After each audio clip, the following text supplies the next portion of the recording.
WhatsApp guys, ఎలా ఉన్నారు? நல்லா இருக்கீங்களா? This is for Nandi Hills.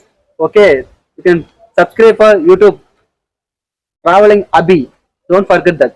Present మనం వచ్చేసి ఇప్పుడు శ్రీ యోగ నందీశ్వర దేవాలయం దగ్గర అయితే ఉన్నాము.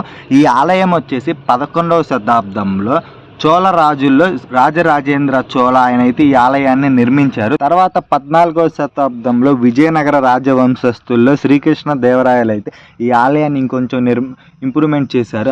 అలాగే ఈ ఆలయానికి 2 కంస విగ్రహాలు కూడా ద్వారపాలకులను అయితే ఇచ్చారు. ఆలయం లోనకైతే ఎంటర్ అయిపోయామండి మనం. ఈ ఆలయానికి శ్రీ యోగ నందీశ్వర దేవాలయం ఇదే టెంపుల్ మెయిన్ ఎంట్రన్స్. కాకపోతే మమ్మల్ని అయితే లోనకైతే కెమెరా అయితే అలో చేయలేదు కాబట్టి లోన దేవుడిని అయితే మీకు చూపించలేదు. కాకపోతే చుట్టుపక్కల ఉన్న టెంపుల్ వ్యూని అయితే మీకు చూపిస్తున్నాను. చూడండి ఎంత అద్భుతంగా. అలాగే ఈ ఆలయానికి పుష్కరిణి కూడా ఉంది. చూడండి పైన పుష్కరిణి కూడా చాలా అద్భుతంగా ఉంది.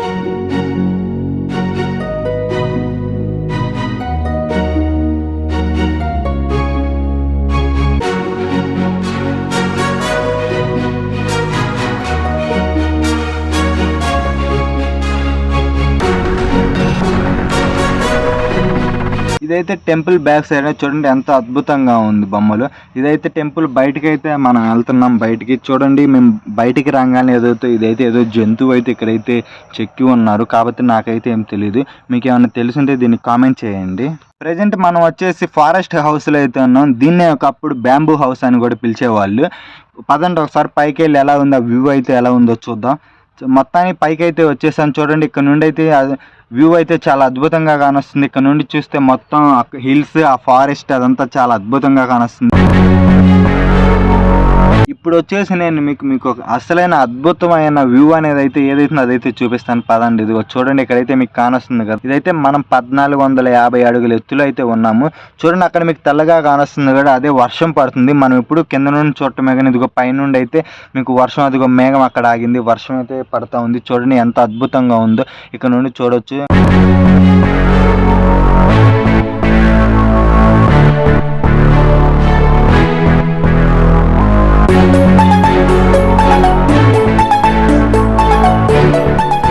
బొమ్మ అయితే మీకు కానొస్తుంది కదా, దీంట్లో ఉన్న పిక్చర్ని అయితే మీరైతే ఎక్కడైనా చూస్తుంటే మీకు తెలుసుంటే కామెంట్ అయితే చేయండి ప్లీజ్. నాకైతే తెలియదు. చూడండి ఇదైతే టెంపుల్ బ్యాక్ సైడ్ ఇందాక చూపించా కదా, ఇదైతే టెంపుల్ అవుట్ సైడ్ రాగానే ఇక్కడైతే వినాయకుడి గుడి అయితే ఉంది. మనం వచ్చేసి ఇప్పుడు 1450 అడుగుల ఎత్తులు అయితే ఉన్నాం. చూడండి ఇక్కడ నుండి ఆకాశం, క్లౌడ్స్ అన్ని చాలా అద్భుతంగా కానొస్తాయి.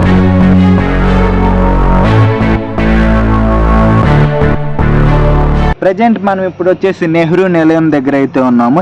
ఈ నెహ్రూ నిలయం వచ్చేసి ఎలా వచ్చింది పేరంటే 1834 నుండి 1864 వరకు మైసూర్ కమిషనర్ మార్క్ కుబుమ్ అని ఉండేవాడు. ఆయన దీన్ని సమ్మర్ రెసిడెన్సీగా యూజ్ చేసి 1986లో ఇక్కడ ఇంటర్నేషనల్ సమ్మిట్ అయితే ఒకటి జరిగింది. దానికి 11 దేశాల ప్రధాన మంత్రులు, ప్రెసిడెంట్లు అయితే దీనికి హాజరయ్యారు. దాని తర్వాత నుండి దీన్ని పబ్లిక్ గెస్ట్ హౌస్గా అయితే యూజ్ చేస్తున్నారు. దీనికి తర్వాత నెహ్రూ నిలయం అని అయితే పేరు. ఇప్పుడు వచ్చేసి మనం గవి వీరభద్రకాళేశ్వర టెంపుల్ దగ్గరికి అయితే వెళ్తున్నాం. మనం పదండి ఒకసారి వెళ్దాం, చూద్దాం ఆ హిస్టరీ ఏంటిదో తెలుసుకుందాం. టెంపుల్ ఇన్సైడ్కి అయితే వెళ్దాం పదండి. వచ్చేసాను టెంపుల్ ఇన్సైడ్. చూడండి ఇక్కడ అంతా మీకు గృహ అయితే ఉంది. చూడండి ఇదైతే నార్మల్గా ఏర్పడిన గృహ అంట. 70 అడుగుల ఎత్తులో ఉంటుంది ఈ గృహ. అయితే 1397లో దేవప్పరాయ సన్న కన్నప్పరాయ ఈ గుడికి డోర్లు అయితే డొనేట్ చేశాడు.